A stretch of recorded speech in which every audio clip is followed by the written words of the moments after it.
Tous les chirurgiens dentistes n'étaient pas en grève aujourd'hui. Selon la CNSD, Confédération nationale des syndicats dentaires, qui a lancé l'appel à la grève, quelques 300 cabinets dentaires sur les 1000 du département étaient fermés. La CNSD dénonce la non-revalorisation depuis 25 ans des remboursements des prothèses et des soins d'orthodontie par la sécurité sociale. Conséquence, les dentistes augmentent la partie de leurs tarifs non remboursés, ce qui pénalise les patients. Il y a 25 ans, une couronne de base était remboursée 75,25 €. Elle est toujours remboursée aujourd'hui. Or, les matériaux, les techniques ont évolué et les tarifs ont suivi.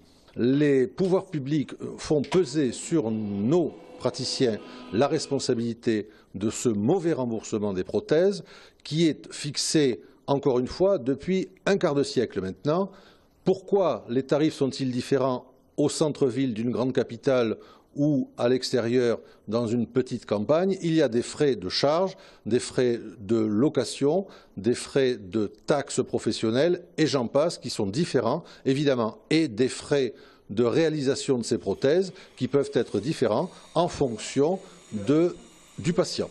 Pour faire face aux coûts de fonctionnement des cabinets et pour pouvoir baisser le prix des prothèses dentaires, la CNSD souhaite que l'assurance maladie réévalue leurs honoraires parmi les plus bas d'Europe et double le tarif des actes remboursables comme le détartrage, le traitement d'une carie ou encore la dévitalisation d'une dent. Autre motif de protestation, les gardes dentaires ne sont pas assez rémunérés. Depuis 2 ans, nous avons signé des accords avec la Caisse nationale d'assurance maladie. Ces accords sont signés. Il ne reste plus au ministre qu'à mettre une signature au bas d'un décret pour que ces gardes soient réévalués.